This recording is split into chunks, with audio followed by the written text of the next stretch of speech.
Olá, como vai? Nós estamos aqui sexta-feira ao vivo, diretamente falando com vocês, diretamente falando com o pessoal de casa pelo Facebook também.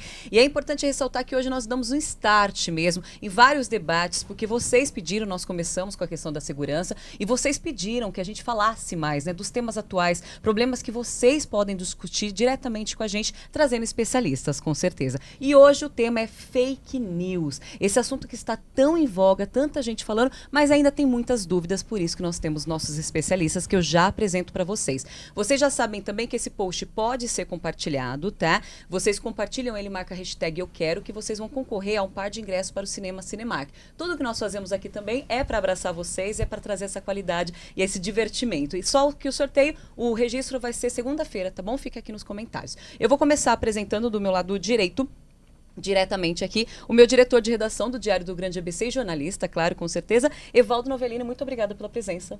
Obrigado, Juliana, pelo convite. Vai ser um prazer debater um tema tão atual como as fake news e com debatedores de tão alta qualidade. Eu é que agradeço o convite. É uma honra e com certeza dando andamento aqui, nós temos o professor Alan Angelucci, que é jornalista e doutor em ciências também, e você é da USCS. Muito obrigada pela sua presença. Eu agradeço também ao convite, Juliana, e aos colegas aqui. Acho que vai ser uma tarde frutífera, e o pessoal que está acompanhando pela internet também. Que são a nossa prioridade, exato, né? Com exato, certeza. Não pode divulgar fake news, a gente já começa por aí. Mas vamos lá. E ao meu lado aqui, converso com o Luiz Ricardo Davanzo, ele é advogado e presidente da Ordem dos Advogados de São Bernardo. Muito obrigada pela sua presença. Ele vai dividir microfone comigo, gente. Muito boa tarde, Juliana Botorin. É um prazer estar aqui no Diário do Grande ABC TV, né, no destaque, no programa sobre debates, né? E gostaria de saudar também os nossos companheiros aqui de painel, o Evaldo, o Alan, o Luiz, e o meu cumprimento todo especial a você que está aí nos acompanhando pelas redes sociais. Ótimo, muito obrigada mais uma vez pela presença. E também, né, compondo essa mesa aqui, né, de especialistas, esse debate com vocês, eu converso com o Luiz Alberto de Farias, ele é Relações Públicas e jornalista da Metodista. Muito obrigada pela sua presença. É um grande prazer, vai ser um debate que certamente nós só falaremos verdade. Ah, isso. Eu vi que teve uma divulgação do Alan aqui falando, né, não é fake news esse debate, então isso já vale a pena. Tem que enfatizar bem isso. Muito importante. Gente, só para abrir um pouquinho a conversa, como eu sempre faço, né, falando da capa do nosso jornal impresso, porque nós somos realmente uma parte totalmente integrada, né? Nós temos o site, o jornal impresso, aqui a TV, fazendo esse trabalho brilhante com vocês, tudo isso para levar a melhor informação para você. E quando a gente fala em tom de jornalista, a gente sempre traz essa informação mesmo apurada, trazendo com base, e isso é muito fundamental. Eu vou primeiro passar a parte para cada um comentar um pouco do que acha dessa esfera do fake news, para que a gente dê andamento nessa questão e que vocês também possam interagir com a gente. Evaldo, na sua percepção hoje, o fake news, o que ele está sendo caracterizado para ti? Olha, Juliana, eu acho que dos problemas atuais relacionados à comunicação, a questão das fake news é um dos principais problemas. Eu digo isso porque o impacto de uma notícia falsa nos dias de hoje, ele é absurdamente grande. A gente acompanhou durante os últimos anos e durante os últimos meses, especialmente, o que isso causa na sociedade. E uma notícia mentirosa, falsa, pode causar um impacto individual, local. A gente já viu, por exemplo, pessoas que foram assassinadas por conta de uma notícia que começou a circular na internet de que essa pessoa era uma sequestradora de crianças e que colocaram uma suposta foto da pessoa, e essa pessoa acabou sendo agredida e morta. É um impacto local, trágico, mas local. Até impacto global. A gente sabe, e os especialistas já fizeram essa análise, que uma notícia falsa ou algumas notícias falsas podem impactar, inclusive, na eleição de um presidente da República, e não de uma república qualquer, uma república de banana. Pode impactar, inclusive, numa república, uma potência como é o caso dos Estados Unidos na eleição do Donald Trump. Então, eu creio que, dos problemas atuais relacionados à produção e divulgação de notícia, as fake news ocupam um lugar de destaque, é algo que a gente precisa se preocupar demais, de verdade. E qual é o antídoto? Eu acho que a gente vai falar do antídoto daqui a pouco, mas o jornalismo sério, de qualidade, bem apurado, é o antídoto ao que vem acontecendo e já deu certo. Os jornais norte-americanos, na esteira da eleição do Donald Trump, têm se fortalecido numa velocidade que a gente não via há algum tempo. Ontem, por exemplo, o New York Times divulgou o balanço do primeiro trimestre e eles acabam de fechar o primeiro trimestre com 139 mil novas assinaturas. Ou seja, na esteira do fake news, a gente diz, poxa, não tem salvação. Não, tem salvação sim, e a salvação é o jornalismo de qualidade. A própria sociedade, creio que vai se regular. E para esse problema já se tem um antídoto, que é o jornalismo sério, um jornalismo como as corporações vêm trabalhando e que a gente vai ter oportunidade para falar durante esse programa. Não, e perfeita colocação. Ainda mais pra gente que faz esse jornalismo diário e tudo mais, isso é muito importante. Eu lembro que já teve fatos das pessoas falarem assim, pergunta para ela ou para qualquer outro jornalista que com certeza já passou por isso, para ver se é verdade mesmo. Eu espero que isso realmente volte, né? Já começando com o antídoto, a gente já começa melhor, com certeza, esse papo. Professor Alan, você, né, enquanto até na questão do universitário mesmo, lidar nessa parte da comunicação, como vocês têm vislumbrado isso? Olha, tem sido um desafio muito grande, né? Sobretudo na formação desse profissional que sai da academia, das instituições, né, universitárias e enfrenta uma realidade de mercado bastante diferente, né, do que ele imaginou quando ele começou o curso, né, universitário.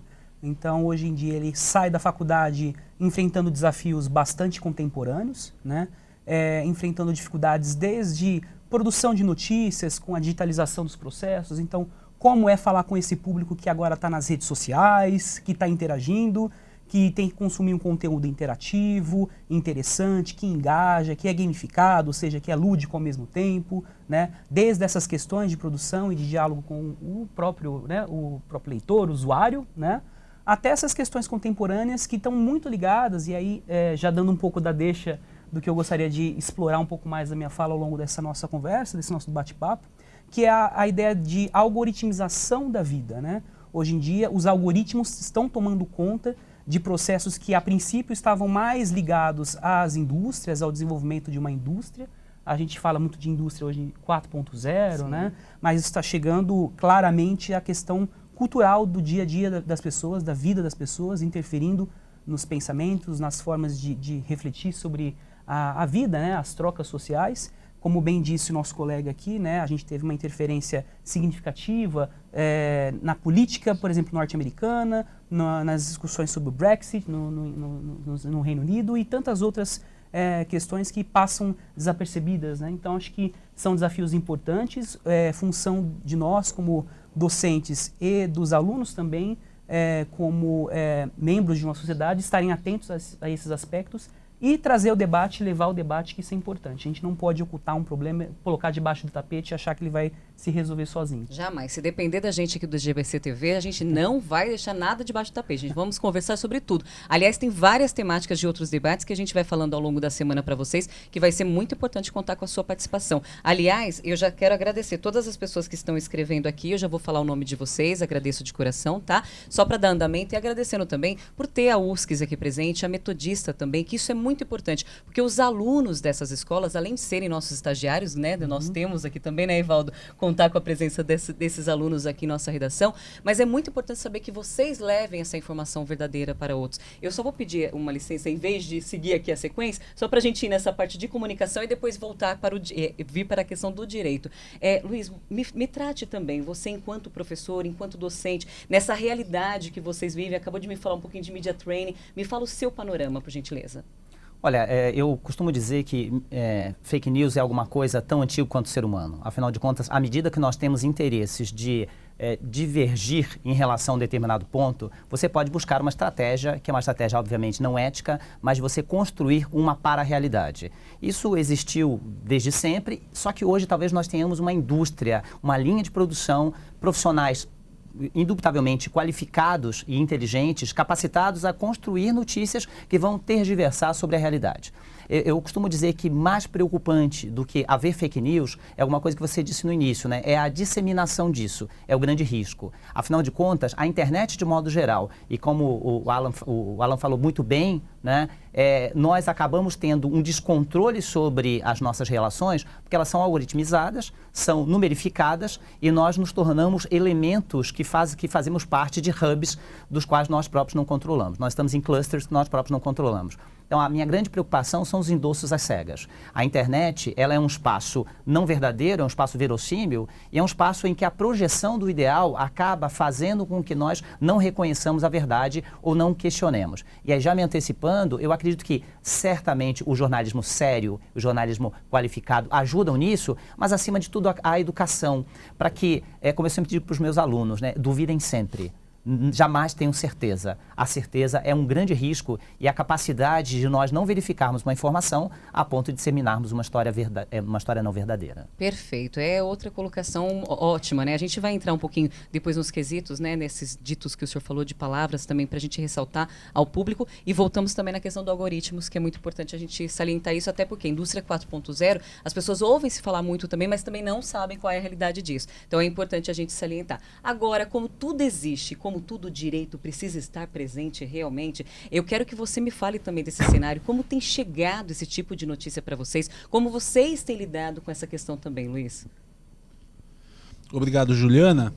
Essa questão relacionada às fake news, né, tem gerado realmente bastante comentário no meio jurídico, porque existe uma mudança social. E aí, de repente, não existem regras específicas para determinados casos e aí a legislação ela precisa se adequar. Algo que nos chamou muito a atenção, inclusive recente, foi a morte daquela vereadora no Rio de Janeiro, aquela lamentável morte, aonde uma desembargadora, portanto, uma pessoa ligada ao mundo do direito, bem como um policial, um delegado de polícia, salvo engano até federal lá no Nordeste, teria compartilhado uma informação que seria, depois ficaram sabendo que era falsa. Então, realmente a gente percebe como essa questão hoje ela é atual, iminente e realmente necessita por parte dos legisladores uma observância em especial. Nós temos... as leis elas passam por momentos que elas passam a entrar em vigor e depois tem um momento de transição para a sociedade se adaptar às leis, né? Com relação a este assunto, o direito de imprensa, o direito de comunicação, está consagrado na nossa Constituição Federal, o direito a livre pensamento, na nossa Constituição, no artigo 5º, no inciso 9º, no inciso 4º do artigo 5º, essas garantias. Só que agora nós temos o Marco Civil da Internet, né? Uma lei a Lei 12.965 do ano de 2014, né? Que veio regular e a partir daí colocar algumas punições. Só que ainda que do ponto de vista jurídico as pessoas prejudicadas através de uma notícia falsa elas possam ter algum tipo de reparação, ainda que a legislação vem permitindo isso, existem algumas questões que elas são irreparáveis. Eu dou exemplo, eu percebo que as fake news têm sido muito utilizadas no âmbito eleitoral, no âmbito político. E aí o que acontece? Imagina, na véspera da eleição, sai uma notícia, e de repente, por causa daquela notícia, o candidato que tinha grande possibilidade de ser vencedor sai derrotado, ainda que depois ele ingresse com ação e requeira eventual indenização, que hoje estão sendo debatidas, discutidas e pleiteadas e muitas vezes conquistadas na justiça.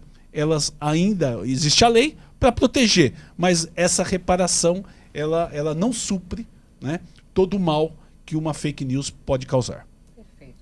São várias colocações que nós temos aqui, os pontos de vista com certeza eles convergem, não divergem, então a gente vai tentar levar para vocês, a gente tem várias participações aqui das pessoas comentando exatamente, tem até o pessoal parabenizando realmente o tema, eu vou falar alguns nomes de algumas pessoas, Érica Kika, Tiago San Gregório, Thalita, Tatiana Cristina Damião, Rosângela, Daniel Oliveira, Tina, Jonas Santos, Patrícia Rocha, Vera Vissovski, Roseli, Selma Castro, Érica, a gente está com várias pessoas, Carlos Carreiras, muito obrigada por estar com a gente também, Daniel Martins, Natália Sanita, é muito importante que vocês participem da temática, porque isso vai fazer com que daqui saia um fruto diferente para as pessoas, né? Uma percepção diferente. Cabe a nós realmente levarmos essa nova, não fake news, não levarmos as fake news para as pessoas. Evaldo, eu começo direcionando uma pergunta para você, exatamente por lidar com uma redação diariamente, né?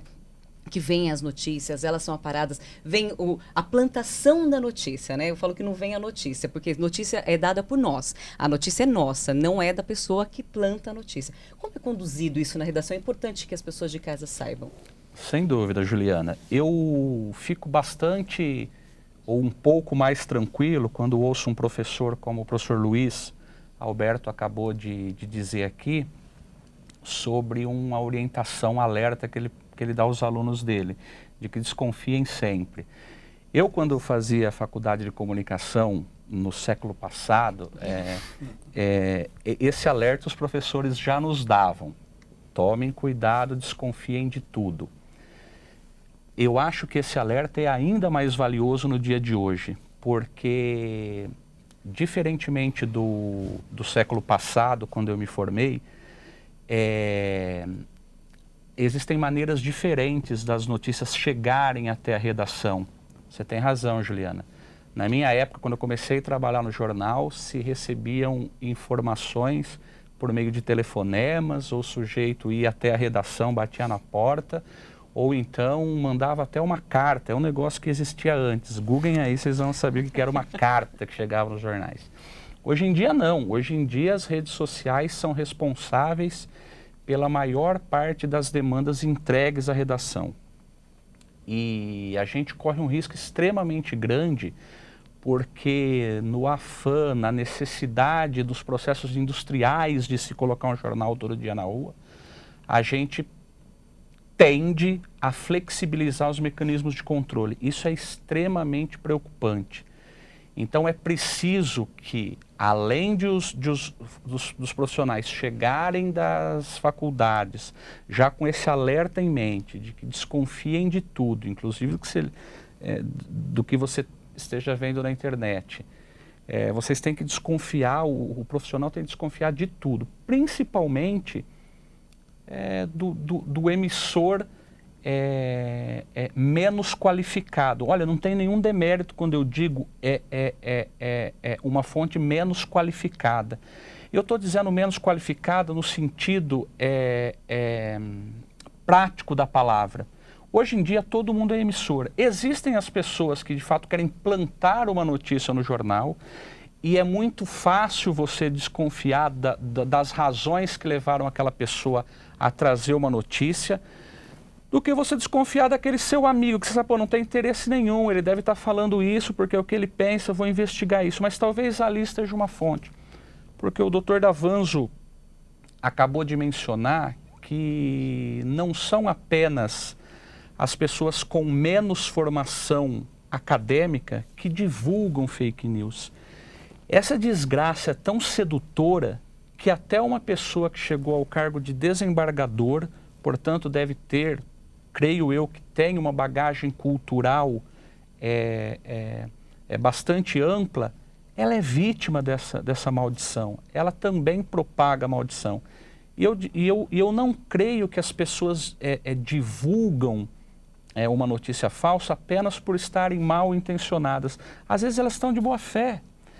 É que ela tem um pensamento já que está lá dentro dela. Só que ela não consegue ler naquele jornal tradicional algo que vem ao encontro das suas opiniões. Aí ela vê na internet uma coisa que, puta, é isso que eu penso, já repassa. É uma necessidade do ser humano encontrar eco do que ele pensa. É da gente. Poxa, quantas vezes a gente não está em dúvida sobre se aquele pênalti existiu ou não, e quando a gente vê um colunista dizendo, a gente manda para o amigo, olha aí, ó, ele está dizendo isso. Confirmou, né? Confirmou. Há uma necessidade da gente encontrar eco.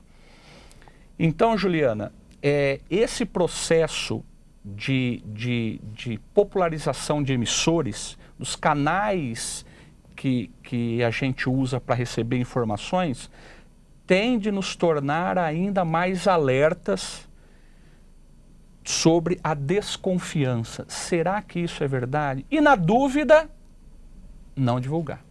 Pelo menos não divulgar, né? A apuração, só me permita um complemento, a gente vive hoje nas redações, todo mundo que está nas redações vive um processo que é muito curioso.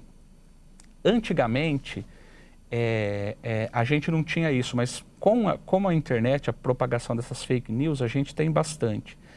Às vezes, o sujeito, o leitor, lê na internet uma informação que nós não conseguimos apurar. Talvez não tenhamos conseguido apurar pelo simples fato de que ela seja mentira. Mas aí no dia seguinte a gente é inquirido. Pô, por que vocês não deram? Qual que é o interesse que vocês não estão dando essa notícia? Se você fala assim, não, essa notícia a gente não deu porque a gente não conseguiu confirmar, talvez ela não seja verdade, certamente o sujeito vai desligar pensando, sabia que eles tinham um interesse escuso aí, não vão dar porque é mentira. Até por isso os jornais criaram hoje os mecanismos de checagem de fatos, né? Até para ficarem com menos, apararem um pouco essa aresta de que vocês não estão dando, né? Certamente vocês têm algum interesse para não dar essa notícia. Como se hoje se divulga até notícia falsa, imagina se alguma notícia verdadeira poderia ficar escondida. Isso não existe mais, né? Não há como proceder dessa forma. E vindo nessa questão, eu quero até, a gente falando a questão de leigo ou não leigo, me explica exatamente a questão do algoritmo que você falou. Como ele é relevante nessa questão? Nós nos tornamos números, nós nos tornamos N fatores, né? E depois eu quero entrar na questão também de profissional, que o professor Luiz também falou. Me explica nesse panorama de vocês mesmo, assim, o que é o algoritmo, como a gente faz parte, como a gente deixa de fazer parte. Explica para o pessoal, por favor. Bom, legal. Acho que o mais importante é imaginar a seguinte cena. Nós temos, por exemplo, nesse estúdio, né, algumas cadeiras e uma saída, né? Essa saída ela está a uma distância de 4 passos à direita, né? Então, como eu daria uma instrução, por exemplo, para quem nunca esteve aqui, sair desse estúdio? Olha, levante-se, ande 4 passos e vire à direita, né? O algoritmo é exatamente isso, é um conjunto de regras, de instruções, de passos que são definidos previamente, né, para que uma máquina ou uma pessoa execute aquilo automaticamente. Esse é o conceito clássico, básico de algoritmo. Então, quando a gente aplica esse conceito de algoritmo, por exemplo, no nosso caso que a gente está discutindo, a questão do fake news, né, o problema maior não está na essência do algoritmo, né? No fato de, por exemplo, você ter uma máquina que vai, de alguma maneira, proceder com alguns processos ali já definidos e aí criar conteúdos falsos ou usar informações das pessoas. O grande problema que a gente vê hoje é, na verdade, esse consumo, né, de redes sociais de maneira indiscriminada, sem o determinado crivo, sem a determinada análise correta, e sem avaliar, será que vale a pena eu estar nessa rede social, ou qual é o meu comportamento dentro dessa rede social, que foi o grande debate que se teve recentemente quando, né, o Mark Zuckerberg esteve no Congresso, né, falando um pouco sobre as questões legais do uso do Facebook e como ele coletou essas informações. E ele foi muito claro, olha, eu coletei as informações porque no momento que você entrou na rede social, você dá um ok, aceito divulgar as minhas informações. E nessas informações você tem aspectos de perfil, de uso. Então ninguém precisa perguntar para você o que você está fazendo, que hora você está fazendo algo, se você está curtindo alguma coisa ou não.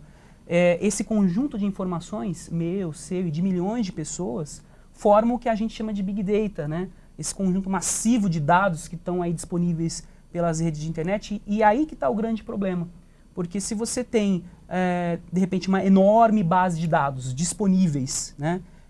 Que são passíveis de serem manipuladas a partir desses algoritmos, você começa a, eventualmente, disseminar conteúdos ou informações que podem privilegiar determinados pontos de vista, determinados aspectos, para determinados públicos especificamente. Então, o grande problema, na verdade, do algoritmo é a sua associação com uma base de dados, bases de informações que, eventualmente, não são autorizadas ou que as pessoas não têm noção de que as suas informações estão sendo utilizadas. Talvez esteja aí um dos grandes problemas que a gente está vivendo hoje com fake news. Sim, há um problema de credibilidade, não só nas redações, essa iniciativa dos fact-checkings, né, dos checadores de dados é importante, mas existem entidades que estão se organizando nesse sentido, de sempre que algo é divulgado, aquele fato ser checado, para se evitar exatamente a propagação e a divulgação dessas informações.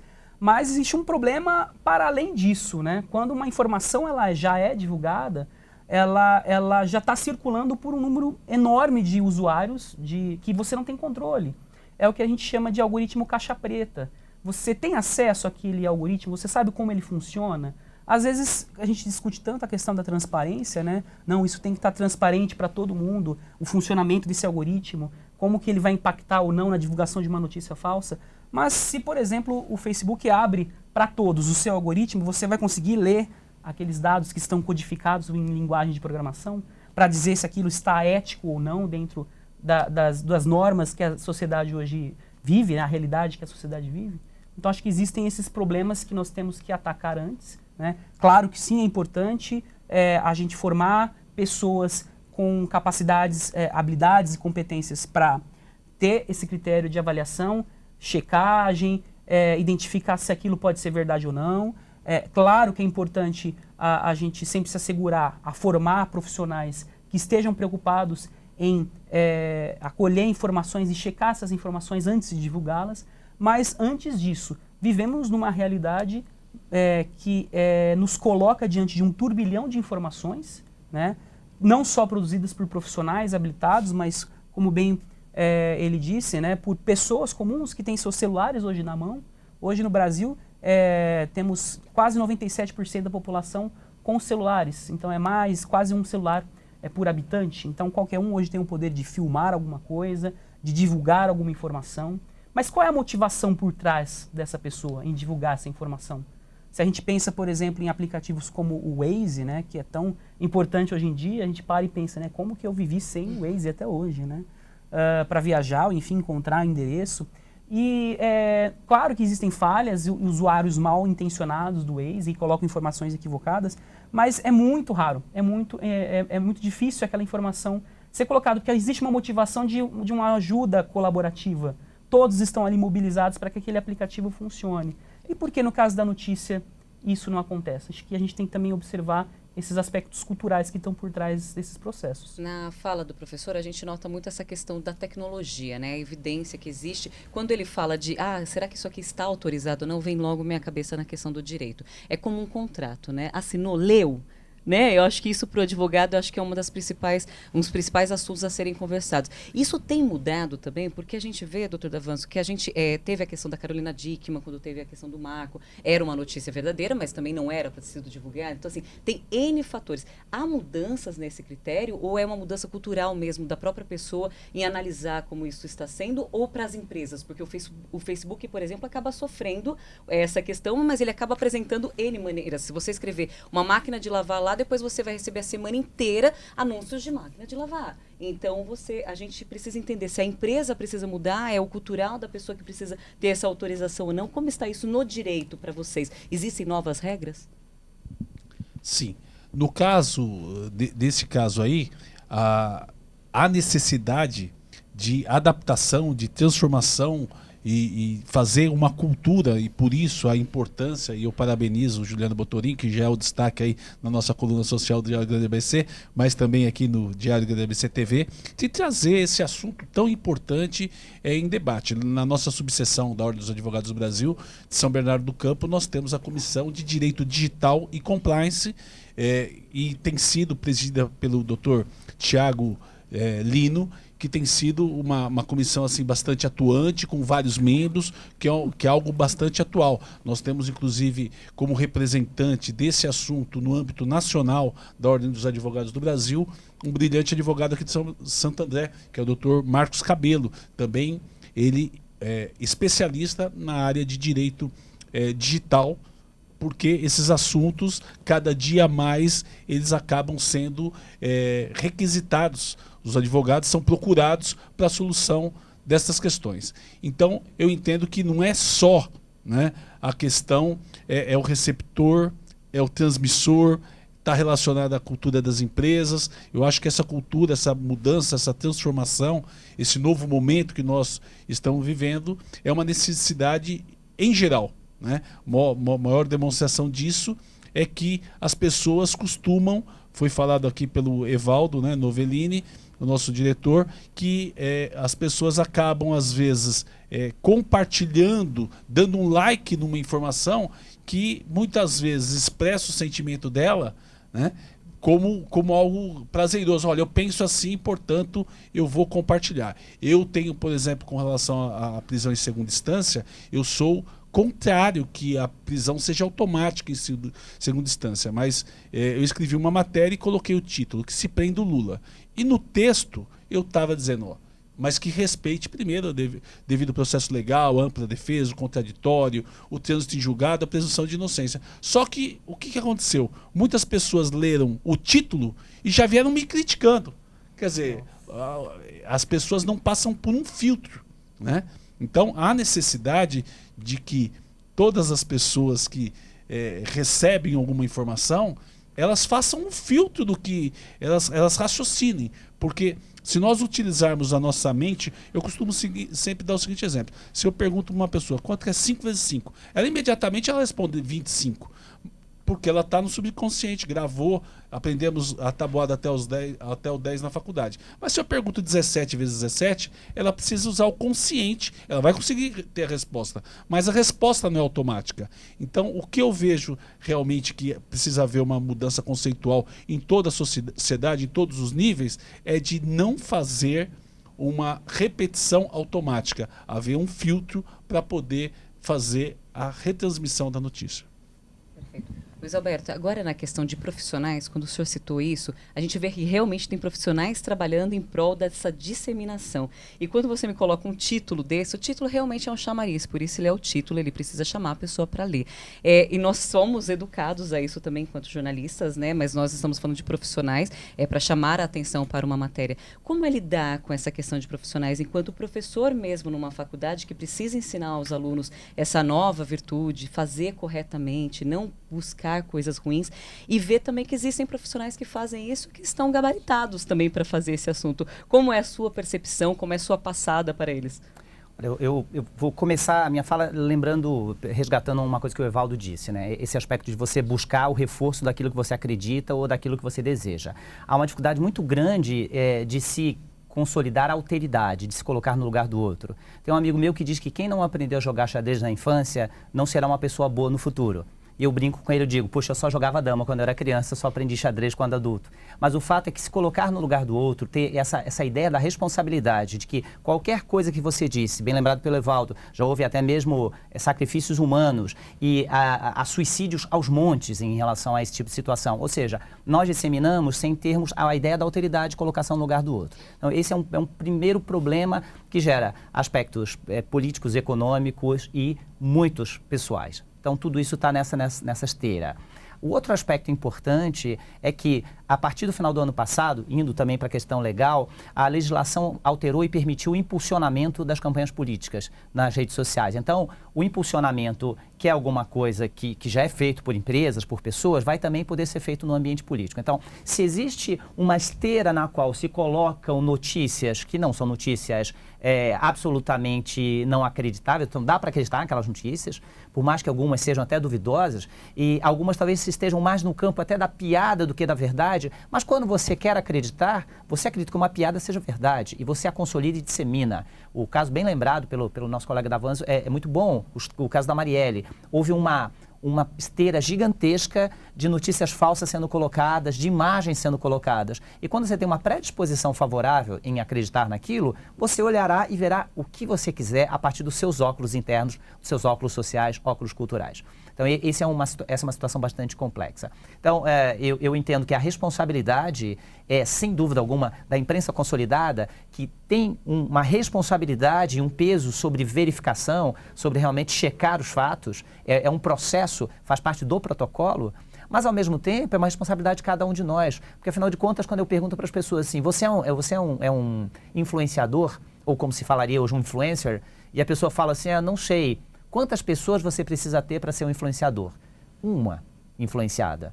À medida que você influencia uma pessoa, ela vai disseminar aquilo para tantas outras. Então, o conceito de rede, o conceito de geração de significado a partir de uma rede, que tem hubs que vão dar sentido e vão ter várias disseminações, várias veias, ramificações, é muito importante para a gente pensar. Então, qualquer coisa que eu diga tem uma responsabilidade enorme. Se eu afeto certamente eu afetarei muitos. E talvez a preocupação em relação a isso, puxa, talvez eu goste ou não goste de um determinado candidato, mas será que eu não preciso ler tudo?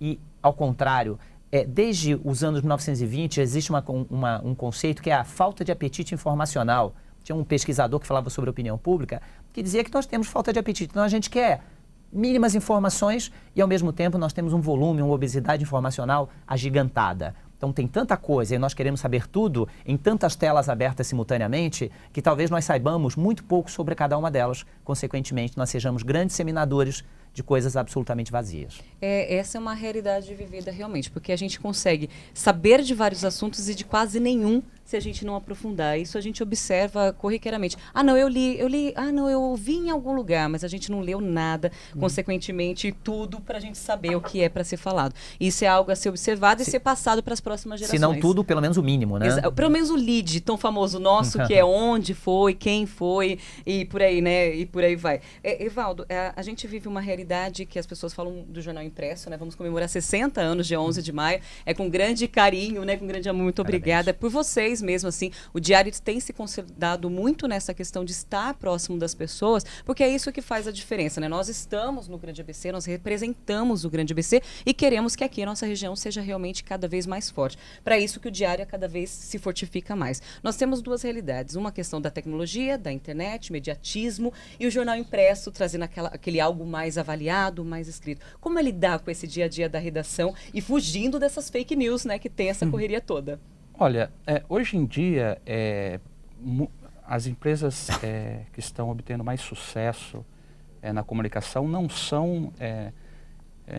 nenhuma grande empresa diz eu sou um jornal, eu sou uma emissora de televisão, eu sou um site de internet. São grandes grupos que são propagadores de informação. As plataformas são o que menos importa. É preciso, se a gente for pensar em sobrevivência, a gente talvez precise pensar mais em ser propagadores de informações confiáveis e relevantes do que necessariamente se nós vamos entregar essas notícias relevantes em papel, pela internet, pela televisão, enfim.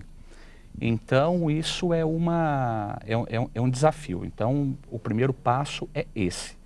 As empresas, as corporações de informação devem se estruturar em serem divulgadores de notícias verdadeiras. E veja, o jornal de papel não é necessariamente, por si, um antídoto para as fake news. Existem casos clássicos no Brasil e fora do Brasil de veículos tradicionais da mídia impressa que divulgaram informações erradas. Inclusive, nos Estados Unidos, agora, alguns dos grandes jornais, eu cito o Washington Post, que é um que eu me lembro aqui, eles estavam dando, nas últimas semanas, nos últimos meses, espaço para uma persona criada por um site.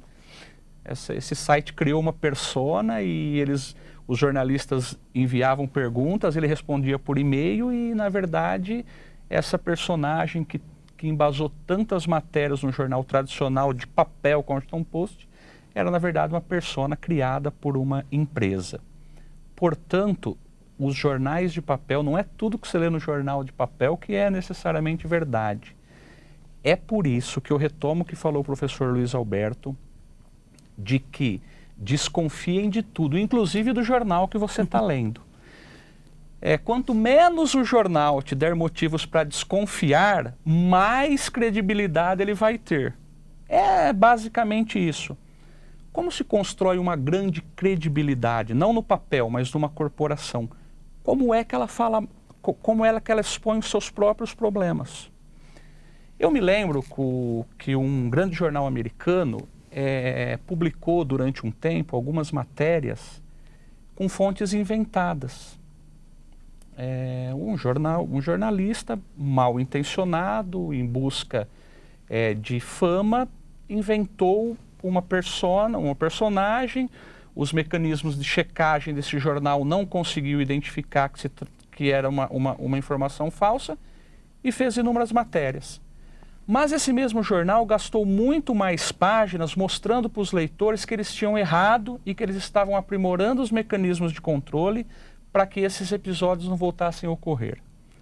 E isso tem pesquisas provando que o leitor não se sentiu ofendido com aquilo. Pelo contrário, a credibilidade daquele veículo aumentou. Então é assim, jornal de papel não significa necessariamente que tem uma verdade ali. Mas os mecanismos de controle que existem nessas empresas é que garantem uma notícia mais próxima da realidade. Então, educação profissional, critérios na hora de você ir atrás de uma notícia e os mecanismos de checagem dessa notícia é que vão dar a credibilidade. Não importa se é no jornal de papel, não importa se é na internet, não importa se é numa emissora de televisão e não importa se é num bate-papo onde você está tomando uma cerveja com os amigos, um refrigerante, enfim. E hoje em dia é muito fácil. O professor Alain disse agora há pouco do número de telefones que existem. Certamente desses 97%, a imensa maioria está ligado na internet. Antigamente você podia propagar informação falsa que ninguém podia te contestar, né? Ninguém levava a Barça do lado para checar a informação. Hoje você fala alguma coisa, você checa no Google já se você está falando informação verdadeira ou não. Então, respondendo a sua pergunta, Juliana, é o seguinte: hoje em dia a gente precisa se preocupar menos com a maneira com que uma informação vai chegar aos nossos leitores, aos nossos internautas, ao nosso público. E a gente tem que se preocupar mais em checar a qualidade daquela notícia que nós vamos entregar para os nossos leitores. Essa equação, esse é o caminho para que nós completemos daqui a 60 anos, 120 anos, e depois mais 60 anos, que eu não vou fazer a conta de cabeça, porque o professor Davanzo, o Dr. Davanzo disse, não, se perguntarem quanto é 5 vezes 5, eu já respondo 25, se me perguntarem 17 vezes 17, eu penso um pouco. Eu, sem uma calculadora, não conseguiria responder quanto que é 17 vezes 17. Olha, isso realmente um dom da comunicação, né? Você cuidar da comunicação e deixar de lado a conta, né? Se bem que o doutor em ciências aqui até foi nessa questão de algoritmo, a gente não pode fugir. Me causa bastante percepção que, assim, os mais velhos, eles ainda têm um pouco do cuidado de, tipo assim, eu não vi, eu vou checar, vou conversar, falar com as duas pessoas, né? Eu vejo muito isso, que ainda existe esse critério do mais velho. Porém, o jovem, ele tem muito mais ansiedade na internet de compartilhar, de buscar informação, de jogar logo, de criar coisas também. Existe até a questão do cyberbullying, né, que é tão evidente hoje, pais e todos preocupados. O jovem, por exemplo, na faculdade, eu sei que de comunicação pode até ter um pouco mais evidência, mas é jovem como todo jovem, né? Ele tem tomado esse cuidado, ele tem conversado mais com vocês também, buscado fugir dessa questão da fake news, fugir dessa questão da fofoca online também. Como vocês têm visto? Eu estava comentando até com o professor Luiz, né, trocando ali confidências acadêmicas, né. Nós temos uma pesquisa lá na USCS, nosso programa de comunicação, mestrado em comunicação, que é exatamente sobre o phubbing, né, que é esse ato de você ignorar alguém presencialmente em razão do uso do celular. Então você pode estar conversando com alguém, dialogando, e às vezes sem querer está fazendo o que o professor Luiz está fazendo ali, acesso ao celular, né? No caso ele está fazendo compartilhando, né? Ensaiamos. A gente ensaiou, olha só. Mas eventualmente está compartilhando alguma informação, mas acaba gerando um certo desconforto ali, social, em razão de você estar priorizando um diálogo pessoal e acaba migrando para a tela, né? Então, isso é mais observado nos jovens mesmo? Isso é muito observado em jovens. Tá. Porque nós vivemos num contexto mesmo de um ritmo de vida muito acelerado, de uma vida com mais ansiedade, né? Isso impacta não só pessoas, mas até rotinas, né? De veículos de comunicação, né? eu acho que o Evaldo colocou uma coisa muito importante, né? Não podemos nunca nos esquecer dessa premissa do jornalismo, que é checar sempre, né? Não se apressar para além da credibilidade, ou seja, é importante não priorizar a publicação e esquecer da checagem. Porque hoje em dia a questão de publicar antes ou depois quase não se importa, porque isso está circulando na rede, num clique, isso está sendo divulgado. Mas sim, Juliana, os alunos têm nos procurado muito, inclusive já há alguns semestres, muitos alunos que estão se formando têm me procurado para orientar TCCs, né, trabalhos de final de curso, sobre fake news. Então há uma preocupação sim desses alunos que estão se informando em entrar numa realidade que para eles também é uma novidade. E há um desafio muito grande porque eles estão imersos nessa rotina de compartilhar tudo ao mesmo tempo, de fazer às vezes as coisas sem pensar, né, de divulgar informações sem pensar. E aí eu trago um ponto importante que também é responsabilidade, como bem colocou o professor Luiz, o professor também, o Evaldo. Temos que nos preocupar com um conjunto de competências, digamos assim, que a gente chama na academia de literacias, né, de mídia e informação. E isso não só na faculdade, mas lá desde a educação básica, começando do ensino fundamental, médio. Que tipo de leitura crítica hoje os nossos alunos fazem das informações? Será que eles estão simplesmente utilizando, seja o jornal impresso, seja a mídia eletrônica, seja a mídia digital, em um trabalho na escola, como algo mais multiletrado, ou eles estão aprendendo de fato a fazer uma nova leitura desses conteúdos? Porque já é fato que se utiliza as mídias, né, os conteúdos jornalísticos, como práticas, né, didáticas dentro da sala de aula, desde o ensino fundamental, médio até o universitário. Mas será que não é necessário também rever esses currículos e pensar na formação desses futuros leitores ou até futuros profissionais para desde já criar-se uma cultura de olhar criticamente o conteúdo e desenvolver essa consciência de disseminar conteúdos corretos que não sejam falsos? Então acho que para além da questão dos alunos que hoje sim procuram informações sobre fake news, como se formar para ser o melhor profissional diante desse cenário, mas para além disso é importante voltar a olhar um pouquinho para trás e pensar que os nossos currículos também precisam suprir essas novas demandas do contemporâneo. Né? Nossas escolas elas ainda não estão preparadas para lidar com desafios que estão ligados à credibilidade das informações, que estão ligados com as responsabilidades que nós como indivíduos temos dentro das redes sociais. O professor pode até falar um pouco melhor, né? Porque você é um indivíduo social, mas na rede social, na internet, também você pode se responsabilizar penalmente por qualquer ato que você fizer ali. Então, essas competências precisam ser melhores cultivadas. Eu acho que esse é um caminho também, formar pessoas que estejam preparadas para esses desafios que estão sendo colocados, não só no caso de fake news, mas também no consumo e na divulgação de informações que eles criam e sem responsabilidade nenhuma acabam divulgando para todos, né? Eu tenho contato direto com estagiários desde a USCS, também da Metodista. O que eu posso dizer é que, assim, eles vêm preparados a fazer algo, né? O Evaldo está aqui, porém eles aprendem muito com esse nosso dia a dia, é óbvio, né? Teoria e diário, né? E a prática, elas vêm e se adaptam à realidade. Mas é muito importante isso que o senhor falou realmente, de ter na faculdade já essa percepção. Uma das coisas que a gente conversa muito é a questão de aprender o inglês, de ter isso da base diária mesmo. Isso é algo talvez numa próxima, talvez um debate sobre educação, que é muito importante, porque eu vejo os alunos da faculdade saindo com uma ansiedade tão grande de se resolver a vida, e depois desses 3 primeiros meses, quando se formam tudo mais, ficam um pouco desesperados, né, do que é a realidade, mas é muito importante a gente repensar talvez o currículo mesmo. Eu vou direcionar mais 2 perguntas aqui, a primeira para o Luiz Alberto, e depois uma da questão de direito para o senhor, Avanço, que a gente já está com 50 minutos de programa, gente. A gente está de bate-papo muito bom aqui. Eu quero só agradecer a Marinês, que está falando comigo, falando que não sai de casa sem ler o jornal impresso. Eu sou sua fã. Então eu quero dizer que você tem uma fã, porque, né, isso pra gente é maravilhoso, né, Evaldo? De qualquer forma que chegar para vocês, pelo site, pela TV ou pelo impresso, a gente vai se apaixonar. Mas quando a pessoa fala que lê o jornal impresso de manhã, ao sair, isso pra gente emociona, porque são 60 anos. Quem não é apaixonado pelo diário não tem como, eu né? faço isso, E o Davanzo, quando sai na coluna, vai lá e publica, fica felizão, né? Já compartilha e não é fake news. Não é fake news. Todos os dias pela manhã, tomo café da manhã lendo o diário. Perfeito. Luiz Alberto, só para a gente dar a continuidade nessa questão de formação mesmo do indivíduo, porque tudo que nós estamos fazendo aqui, vocês conhecem a realidade. Porém, a gente quer tentar dar novos caminhos para que as pessoas possam chegar. Como a pessoa pode realmente avaliar o que é fake news ou não? Pode deixar essa dica enquanto comunicador mesmo. Pessoa que viu aquela notícia, peraí, deixa eu entender o que está aqui. E propriamente as pessoas que compartilham isso, qual é o cuidado principal que ela vai ter de ter naquele momento?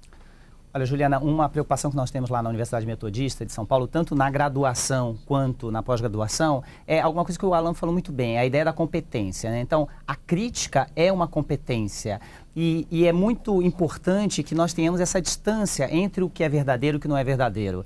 Eu tenho um aluno de graduação que está nos assistindo, inclusive o Rudy, e ele é mágico, né? E é uma coisa interessante, porque quando você pensa em termos de mágica, é importante nós avaliarmos que quando nós acreditamos realmente que é um processo de mágica e quando nós deixamos claro que é um processo de ilusionismo, é muito importante. Então, nós temos que olhar para as redes sociais como uma grande caixa de ilusões, na qual há verdades e há outras coisas que não são verdades, né? Mas é muito importante que as pessoas tenham a crítica e a preocupação de saber que não é se assim lhe parece, pura e simplesmente. É necessário ter um processo crítico, um processo de observação mais minucioso, seja para um aluno de graduação, um aluno de estrito senso, de pós-graduação, mestrado, doutorado, mas também para uma criança. Então é importante que nós levemos em consideração que olhar para um objeto e entender que aquele objeto pode ser uma realidade ou pode ser somente uma projeção da realidade, que dentro da caixa pode sair um coelho, mas saber que aquele coelho foi colocado e com qual intenção foi colocado. Então é importante, ninguém mais acha que faz mágica de coelho, né? Mas eu sou antigo. Não maltrato com o coelhinho, só não maltratando o coelhinho tá tudo certo pra gente. Faz um carinho nele. Coloca numa cartola cochoada. Isso, por favor. Mas o fato é que uma competência importante que tem que ser desenvolvida por todas as profissões, e notadamente pelas profissões de comunicação, é exatamente esse senso de crítica. É uma competência importante, é uma habilidade também importante, que nem todos desenvolvem, mas o senso de competência é necessário, porque afinal de contas a gente sempre tem que observar o que está acontecendo e se distanciar um pouquinho a ponto de tentar enxergar quão parado em pé aquilo consegue ficar. E há informações que não param em pé, mas mesmo assim nós disseminamos. Principalmente porque o furo jornalístico é uma coisa hoje de todos nós. Quem não quer publicar primeiro, quem não quer fazer um post, quem não quer colocar aquela foto no Instagram antes de todo mundo. Então, essa preocupação, essa ansiedade, essa incontinência enunciativa, essa necessidade de falar, faz com que muitas vezes nós falemos coisas que não apenas podemos nos arrepender, mas que podem ferir uma outra pessoa. Correto. Eu deixei a última pergunta, né, que na realidade depois eu quero uma exclamação de todos para a gente finalizar, mas eu deixei essa última pergunta para você, porque tudo é passivo de processo. Acredito que seja isso, né, e tudo mais. Como a pessoa que se sente lesada, ela pode buscar esse processo? Como isso casa a ser um assédio moral? Como é qualificado isso também? Para que a pessoa que esteja em casa, que passe a compartilhar alguma coisa que não seja cabível ou a disseminar algo, saiba que isso pode acontecer. Isso não precisa ser só na internet. Alguém que fala alguma coisa vai ter que saber provar. Então, na questão do direito mesmo, como essa pessoa pode buscar isso? Consulte sempre um advogado, conforme aquele adesivo, né? O advogado ou advogada, de acordo com a sua confiança e a sua preferência. E isso tem sido cada dia mais comum, as pessoas procurarem realmente o seu direito quando vê de alguma forma afrontado. Existe a questão criminal, como foi falado pelo professor aqui, Alan, que em especial já existe no Código Penal os crimes contra a honra, que é difamação, calúnia, injúria. Então, no âmbito do processo criminal, do inquérito criminal, é uma das alternativas, e a outra seria no sentido indenizatório do prejuízo que a pessoa vem sofrendo. E do ponto de vista indenizatório, não é só contra aquela pessoa que deu a notícia. Caso, hoje é assim, se notificado o provedor, por exemplo, lá da internet, que deu aquela notícia, notificado e de forma específica, e essa notificação for judicial, portanto precisa o advogado, requer o juízo determina uma ordem para que o provedor interrompa a propagação daquela notícia. Caso continue também pode pedir a indenização para o próprio provedor. Então isso também é bastante comum. E existem medidas jurídicas, criminais, como nós falamos, indenizatória, e aquelas cautelares para interromper. Nós, na semana passada, infelizmente, eu acho que a gente tem que estar muito atento para essas questões.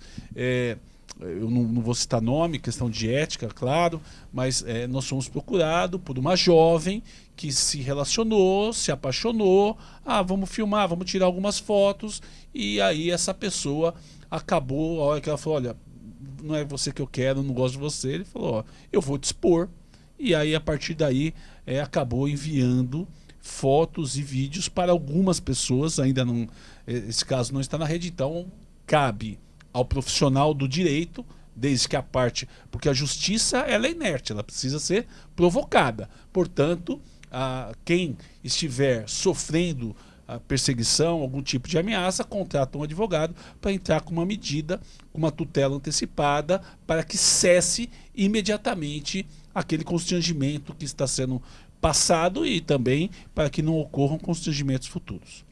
Nessa questão, só para a gente encerrar, o que é complicado é que dá para se baixar tudo, né? Então, por mais que dá para se tirar link, dá para se fazer um monte de coisa, aquilo que foi baixado, ele continua em evidência. É por isso que o senhor falou na questão do político mesmo, né? Que é um caso citado, porque isso pode acontecer em prévias do que nós estamos vivendo hoje em dia mesmo, e não vai ter como retroceder isso, até porque se retroceder é uma parcela mínima. Então, até essa questão mesmo vai ser repensada na hora que for colocar em juízo, na hora que for requerer também um valor indenizatório. Eu acredito que isso seja também colocado em voga?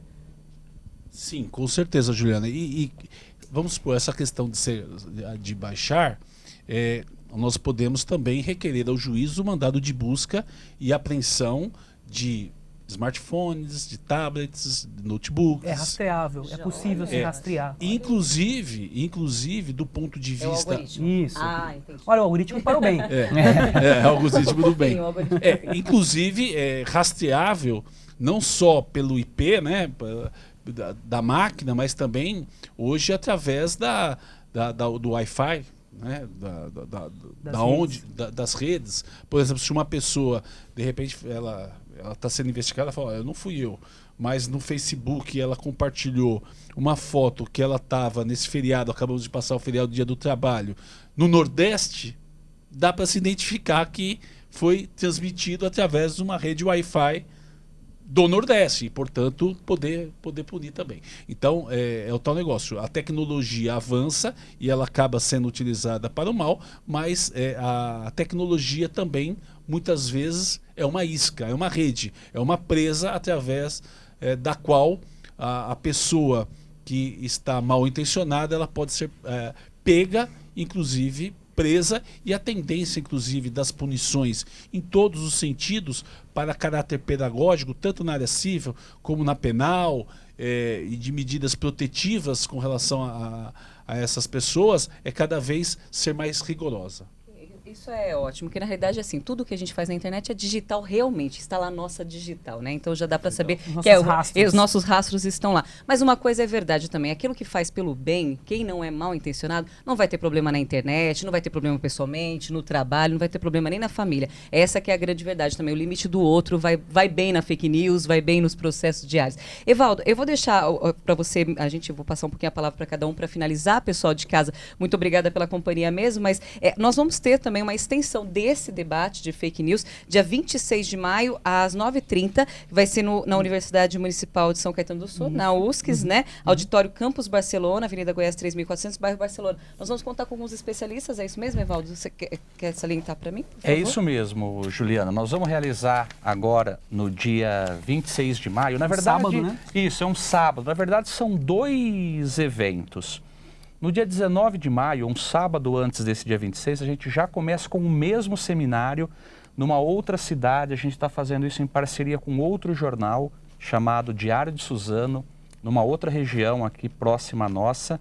Nós vamos então debater esse tema, porque é algo que de fato tem preocupado muito os jornais. Então, no dia 16 de maio, para quem mora aí no Alto Tietê, na cidade de Suzano, este mesmo seminário chamado Se é Fake, Não é News, vai acontecer na Faculdade Piaget, aí de Suzano. Já no dia 26 de maio, aí é conosco, é aqui no Grande ABC. Lá em São Caetano, na Universidade Municipal de São Caetano do Sul, no campus Barcelona. E veja, esse debate é completamente gratuito. As inscrições são limitadas e você já pode fazer a inscrição, inclusive pelo e-mail que eu vou passar aqui agora. É seminariodgabc@dgabc.com.br. É só colocar o nome ali e dizer que você quer participar desse debate, desse seminário, e você já está automaticamente inscrito. As vagas são limitadas, portanto, corra. E eu vou ser um dos mediadores, junto com o Edgar Leite, que é um colega, que ele é editor-chefe do Diário de Suzano. E aqui no Grande ABC nós teremos a participação da Ângela Pimenta, que é presidente do Projor, o Instituto para o Desenvolvimento do Jornalismo, da Bárbara Libório, que é da organização Aos Fatos, do Conrado Corsaletti, que é do Nexo Jornal, do Marco Aurélio Sobreiro, que ele é assessor de imprensa, mestre em comunicação e especialista em comunicação jornalística, do Dr. Davanzo, que vai estar lá conosco, advogado, presidente da OAB, que conhece bastante desse assunto também, dos excessos de crimes de imprensa, enfim, conhece bastante do assunto, e o Roberto Araújo, que é professor dos cursos de comunicação e coordenação geral da Agência de Comunicação Integrada da USC, chamado Unbox. Então, por favor, vocês estão convidados, vou repetir o e-mail, seminariodgabc@dgabc.com.br. Por favor, estão todos convidados, quem tiver dúvidas sobre o tema, por favor, se apresentem lá. E quem não tiver dúvida sobre o tema, se apresente aqui no Diário que eu preciso conversar. Muito bom. Muito obrigada, viu, Evaldo, por participar, por trazer essa verdade para nós mesmos. Eu sei o quanto todo dia reunião de pauta, de terça-feira as reuniões de especiais, que vocês da redação se aprimoram cada dia mais, os editores, os repórteres, a união com o site também. A gente acompanha toda essa parte, porque nós fazemos parte também com a coluna social, mesmo sendo só com notícias boas, elas são muito bem apuradas. Está aqui uma prova que eu ligo e religo 500 mil vezes para saber uma coisa que é uma notinha, e isso faz com que a gente ganhe cada dia mais credibilidade. Obrigada por estar dirigindo também esse diário e comemorando os 60 anos com a gente. Parabéns para todos nós, para os nossos leitores, para os nossos internautas, para os nossos para os nossos clientes, eu costumo dizer, né, que a gente precisa, eles pagam pelas informações que a gente coloca nas ruas, portanto são nossos clientes também. A nossa obrigação é colocar uma informação verídica no dia seguinte em todas as nossas plataformas. Parabéns para todos nós. Muito obrigada. Vou aqui nos agradecimentos e quero que vocês explanem uma palavra final realmente para as pessoas, para que seja mais elucidada ainda essa questão. Professor Alan Angelus, que é jornalista com doutorado em ciências e faz a parte com a USC também. Muito obrigada pela sua presença. Eu tenho a agradecer, Juliana, pelo convite. Eu acho que uma mesa dessa, uma rodada dessa aqui de bate-papo, ela não só não nos enriquece, mas também a todos que acompanharam aí pelas redes, né? Agradecer, né, o Evaldo pela acolhida, ao professor Davanzo também, doutor, que estará lá com a gente lá em breve, né, na USC, ao colega Luiz também pela oportunidade de conversas e diálogos. E dar uma dica, né, para quem está assistindo a gente, né, tomem cuidado mesmo com as informações que estão circulando pelas redes, né? Acho muito importante, sempre que vocês encontrarem alguma informação, dá um Google, procura. Será que ela está se repetindo em outros veículos? Será que está se repetindo em veículos com maior credibilidade, né? Que normalmente são esses jornais, o próprio Diário, por exemplo, né? Vamos dar uma checada se esses veículos que têm essa preocupação de fazer a checagem do fato, se eles estão divulgando isso também. Existem também diversos grupos nas próprias redes sociais de fact-checking que também fazem esse serviço. Então vamos também usar as redes sociais não só para paquerar ou para postar besteiras, mas para o bem, né? E vamos também não demonizar, né? A gente falou tanto dos algoritmos do bem, né, que ajudam a combater crimes. Os algoritmos, eles também têm essa função, eles surgem para melhorar a vida do homem, sobretudo, né? A maquinização, a automatização de alguns processos, por mais que possam ser vistos como danosos, eventualmente, eles podem ser, sim, ter uma função social importante, né? Sempre, claro, como foi bem colocado aqui, pensando nessa necessidade de cada vez mais os algoritmos e as entidades que divulgam informações serem auditoradas. Então, será que aquele algoritmo que é do governo, que lida com questões de dados públicos, ele pode ser disseminado dessa forma sem alguma auditoria? Será que uma comissão não precisa ser formada que possa verificar de que maneira esses dados estão sendo tratados de forma ética para evitar racismo, para evitar divulgações de dados como sex tapes? Hoje a gente tem problemas de aplicativos que transformam a sua figura numa outra figura, então recortam o seu rosto e colocam no rosto de uma atriz pornô, por exemplo. Isso é gravíssimo, né? Então, será que não é necessário criar comissões que lidem com questões importantes desses algoritmos para que eles possam ser escaneados e verificados para evitar essas falhas, esses erros e que eles possam ser corrigidos? Então, acho que são questões para serem postas, acho que a sociedade civil precisa se organizar, problematizar, sim, a questão dos algoritmos, não só para o óbvio que a gente discute, que é o fake news que está circulando aí, então dá aquele toque lá para aquele coleguinha lá do grupo do WhatsApp, vamos parar de divulgar, porque esse é o principal canal de divulgação de fake news, WhatsApps e grupos de WhatsApps, não sou eu, Alan, falando isso, são pesquisas científicas que têm comprovado, que são os principais canais de divulgação de notícias falsas. Então você também tem esse olhar também de responsável por isso, né? Não só de não divulgar, mas ficar de olho naquele grupo que está circulando informações erradas. Chama atenção, peça para checar se aquela informação está correta, porque você também faz parte desse ambiente que pode ser impactado pelas notícias falsas, né? Olha, muito obrigada, Violan. E o que você falou agora no final, eu posso salientar que eu tenho notado isso nos grupos de WhatsApp, sim. As pessoas, elas mandam a notícia e o outro já vem em contraponto e fala, olha, isso aí não é verdade, não. Exato. Aconteceu com a nota do Ayrton Senna, quem me dera que essa nota do Ayrton Senna fosse verdade, meu Deus, obrigada. Se for possível aqui no Brasil, façam, porque se existir o ídolo maior, eu, pelo menos, eu conheço várias pessoas que eu gosto muito, mas de ídolo, Ayrton Senna sempre nos representou muito bem, valeria muito a pena, mas não era verdade. E a pessoa que falou assim, olha, mas é que meu parente mora lá. E é mentira. Então, por favor, isso é muito interessante. Realmente se torna o algoritmo verdadeiro, né? Exato. O pessoal Para o do bem aqui também. Davanzo, Luiz Ricardo Davanzo, que é presidente da Ordem dos Advogados de São Bernardo, eu agradeço imensamente sua presença também, falando no quesito legal, porque isso é importante, saber que não está aí ao léu, né? Vamos jogar na internet. Não. Tem pessoas olhando, tem leis e cada dia vai ficar maior. Então, muito obrigada pela sua presença e, por favor, sua explanação final. Eu quem agradeço a oportunidade, Juliana Botorin, que além de fazer sucesso aqui no Diário Grande ABC TV, também faz sucesso realmente com notícias sempre verdadeiras, precisas, exatas, aí na parte gostosa, né, que é da coluna social. E eu, em nome da advocacia, eu tenho certeza que todos os nossos presidentes, nossos conselheiros, todos os advogados aqui da nossa região agradecem pela cobertura sempre da tua coluna nos eventos da Ordem dos Advogados do Brasil. Eu gostaria de agradecer também ao nosso diretor-geral aqui do Diário, que é o Ronan, pela oportunidade, juntamente com a doutora Elaine, com o Evaldo Novellini, da oportunidade de eu poder ter sido entrevistado, inclusive saiu no pleno domingo, a repercussão foi excelente, muitas pessoas me ligando naquela coluna, naquele espaço maravilhoso de uma página inteira de 60 anos do Diário do ABC. Agradeço realmente imensamente, a repercussão foi muito grande, muitas pessoas me ligando que tiveram a oportunidade de ler a matéria, porque eu desde criança eu tive a oportunidade de, por 2 vezes, ser fotografado, uma como mascote de um time de futebol da Mercediscos no Rude Ramos, outra disputando campeonato de xadrez. Olha só, Campeonato de xadrez, né? Alteridade desde a infância. Eu fui para uma final, perdi a final lá de xadrez, mas fui fotografado, saí no Diário desde pequeno, e é muito importante fazer parte, estar aqui nesse momento, fazer parte do momento tão histórico e tão importante do Diário do Grande ABC, que a gente sabe que o Diário do Grande ABC é importante para o fortalecimento da região. Então eu gostaria de, para finalizar, saudar todos os nossos internautas, todos os nossos telespectadores, e agradecer a companhia, né, e frisar que muito conteúdo dos nossos professores, né, com certeza a USCS através do professor Alain e a Metodista através do professor Luiz estão muito bem preparadas, capacitadas, porque realmente demonstraram muito conhecimento com relação à matéria. Muito obrigado pela oportunidade.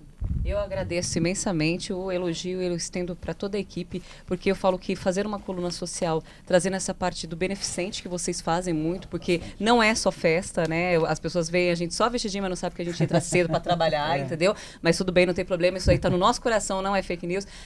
Mas a gente também tem essa parte do beneficente que vocês fazem, das campanhas, das comissões ligadas ao universo de animais, da questão do racismo e assim por diante. Então isso eu acho muito importante, pode ter certeza, e contar sempre com esse nosso trabalho. E eu agradeço imensamente de estar realmente aqui com esse grupo. Eu queria até agradecer outras pessoas também que estão falando aqui, para eu estender o agradecimento ao seu Luiz Alberto, porém eu estou com um pequeno problema na transmissão do ao vivo, ele acabou, tá? Então eu vou encerrar aqui com vocês. No site vai ter essa informação, mas eu quero que vocês sejam abraçados, porque depois eu vou colocar esse link nos comentários e vocês vão ver e vão acompanhar. É o Odilon Júnior, se eu não me engano, falando que todo dia também sai e lê o jornal. Então isso pra gente, olha, é um agradecimento duplo, porque você está no Facebook falando isso pra gente do Jornal Impresso. Ou seja, você está em todas as nossas plataformas, então eu agradeço de coração.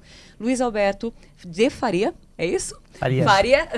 Farias é sobrenome da minha mãe, olha que legal, Olha, depois que a gente bacana. vai conversar. Eu estendo realmente isso que foi falado, de ter 2 professores aqui com tamanho gabarito, conversando sobre isso, né, trazendo essas informações, aliás, um time de peso completo, que eu fico muito feliz que o pessoal de casa apreciou, e agradecer a sua presença. Nós colocamos hoje, inclusive, na coluna social, uma palestra que o senhor fez na Metodista com os alunos, e o quanto é importante que o senhor leve isso também aos jovens sempre. Eu vou sempre ressaltar isso. As crianças e os jovens, eles precisam mudar as nossas percepções, né? Não que nós somos muito velhos para mudar qualquer coisa. Porém, realmente, as crianças e os jovens, eles têm muito mais gabarito para isso. Muito obrigada pela sua presença também. E, por favor, suas palavras finais. Eu quero agradecer muito, muito bom ouvir vocês, né? Muito bom conversar com pessoas de altíssimo nível. Então, obrigado, Evaldo.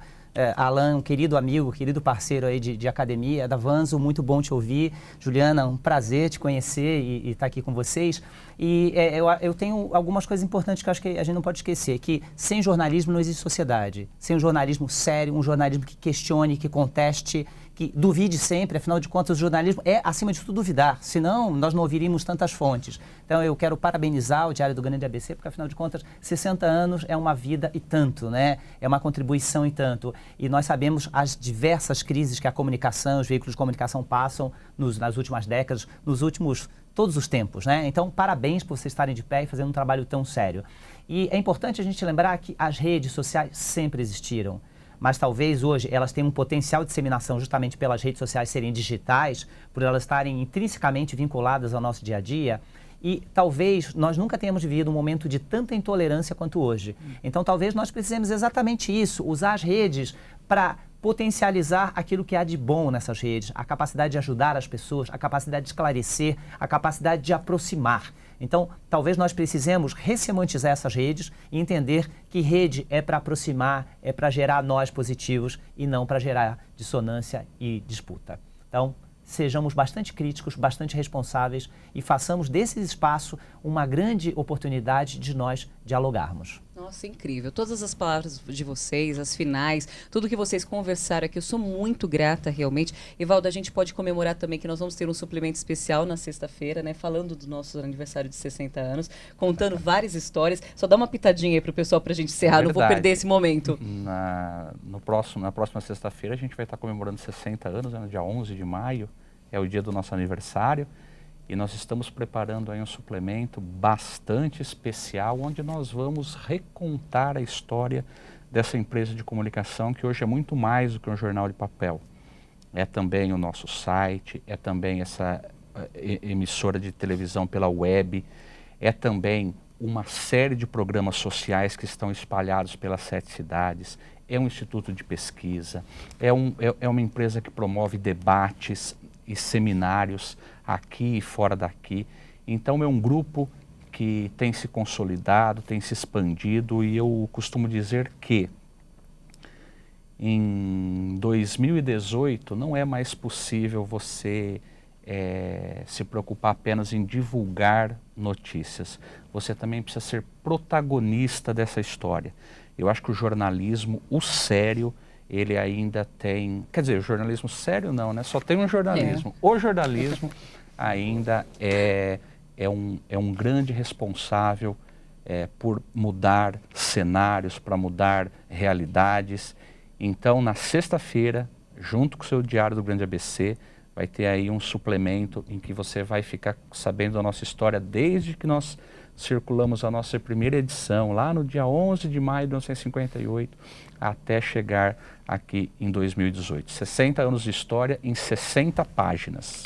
Perfeito, é o convite para vocês assistirem realmente, lerem, né? A gente já está aqui no assistir, e assistir também, porque a gente sempre fala vários assuntos. E também tem a revista Dia a Dia no domingo, ou seja, nós temos sempre completas informações para vocês. E a revista está fazendo aniversário, tem uma Também. edição especial também, que são 10 anos de Dia a Dia Revista. Tem uma edição especial que vai estar circulando domingo. O mês de maio é um mês muito grato para a gente, né? Eu aproveito até que teve seu agradecimento ao diretor-geral nosso, o senhor Ronan Maria Pinto, que vai ser aniversário dele também, parabenizando ao senhor, parabenizando toda a equipe que está do lado do Evaldo, né, ladiano mesmo, que é o Wilson Moço e o Nilton Valentim, que é quem conduz tudo que acontece na nossa diretoria, na nossa direção. Isso é muito importante porque levar as informações para vocês é fundamental. A minha gratidão eterna para tudo que aconteceu aqui, e eu adorei o bate-papo. Acho que a gente vai ter mais ainda. Se não for de fake news, a gente vai ter outra matéria aqui para falar com vocês, com certeza. Meu muito obrigada e até a próxima. E você é fundamental. Então, se você quiser algum assunto aqui pra gente, é só mandar dgabctv@dgabc.com.br. Até a próxima.